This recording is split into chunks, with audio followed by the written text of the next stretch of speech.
दोस्तों मेरे चैनल पर आपका हार्दिक स्वागत है, वेलकम है, खैर मकदम है। दोस्तों मेरा मानना है कि कोई भी कलाकार यूं ही महान नहीं हो जाता, उसके पीछे कई कारण होते हैं। कलाकार तो बहुत होते हैं, लेकिन जो महानता की श्रेणी में आते हैं वो बहुत कम होते हैं। तो ऐसी ही एक कलाकार हैं आशा भोसले जी। आशा भोसले जी से जो मेरी पहली मुलाकात हुई, उसका जो अनुभव मुझे मिला, आज वही मैं आपके साथ साझा करने जा रहा हूं। छोटा सा वीडियो है, आपको अच्छा लगेगा, पूरा देखिएगा। दोस्तों ये बात सन 2014 या 15 के आसपास की है, जब मेरे संगीतकार मित्र विजय वर्मा जी अपनी आगामी फिल्म 31 अक्टूबर के लिए आशा भोसले जी का गाना डब करने वाले थे। मुंबई का एक स्टूडियो था, गीत स्टूडियो, वो बुक किया हुआ था आशा जी की डबिंग के लिए। हालांकि इस फिल्म का ये जो गीत था मैंने नहीं लिखा था, लेकिन मेरी दिली तमन्ना थी कि मैं आशा जी से मिलूं, उनका स्नेह, उनका आशीर्वाद मुझे मिले। तो इसी उत्साह के साथ मैं रिकॉर्डिंग स्टूडियो चला गया। वहां पर जाकर देखा तो पहले से कई लोग मौजूद थे। वहां पर विजय वर्मा जी की जो टीम थी वो भी थी और उससे जुड़े कई लोग वहां पर थे। तकरीबन 2 बजे के आसपास आशा जी का आना हुआ, वो स्टूडियो में एंटर हुई। उनका जो ऑरा था ना, वो देखने लायक था। आज भी मेरे दिल में, मेरे जहन में वो ऑरा जिंदा है। दोस्तों वो जैसे ही एंटर हुई ना, वाकई लगा कि कोई हस्ती आई है।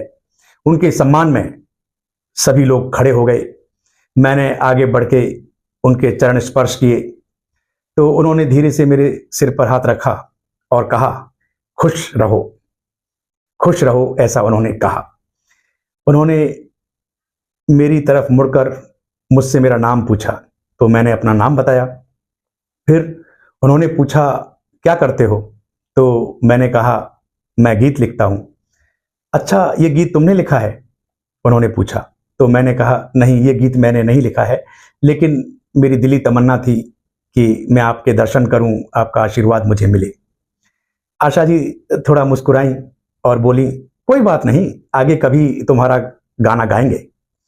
इतना कहकर वो विजय वर्मा जी की तरफ टर्न हुई और उनसे कुछ औपचारिक बातें हुई। तो विजय जी ने उन्हें हारमोनियम पर गाना बताया और कुछ देर प्रैक्टिस की आशा जी ने, लगभग 20-25 मिनट उस गाने की रिहर्सल की और उसके बाद वो माइक पर गई।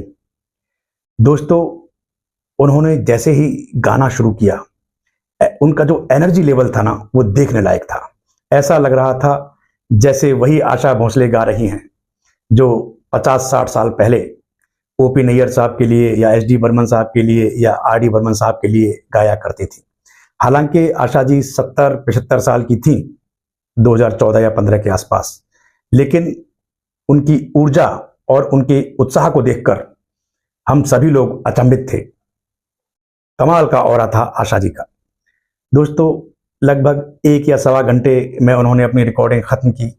फिर वो हम सभी लोगों के पास आकर बैठ गईं और ऐसे ही बातचीत करने लगी। कुछ छोटे छोटे 1-2 उन्होंने पुराने किस्से सुनाए अपनी रिकॉर्डिंग्स के, और उसके बाद उन्होंने विदाई ली।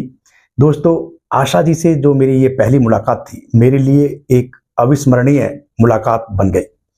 दोस्तों आशा जी को देखकर मुझे लगा कि अगर कोई महान बनता है तो ऐसे ही बनता है, क्योंकि जो महान कलाकार होता है उसकी कुछ खासियत होती है। सबसे पहली खासियत ये होती है कि उसकी कला के प्रति जो लगन है वो लाजवाब होती है। जैसे आशा जी की संगीत के प्रति लगन दिख रही थी। और आशा जी की एक खूबी ये थी कि वो बड़ों का सम्मान डेफिनेटली करती रही हैं और छोटों की भावनाओं की कद्र करना भी जानती हैं। उन्होंने हमें उस दौरान बिल्कुल भी छोटा महसूस नहीं होने दिया। उन्होंने अपना आशीर्वाद और स्नेह खुले दिल से हम पर लुटाया। तो दोस्तों आशा जी से जो वो मुलाकात थी मेरे दिल में हमेशा जिंदा रहेगी। दोस्तों ये एक छोटा सा अनुभव था जो मैंने आपके साथ साझा किया। उम्मीद करता हूं आपको ये वीडियो अच्छा लगा होगा। आज के लिए बस इतना ही। Stay safe, take care Vande Mataram.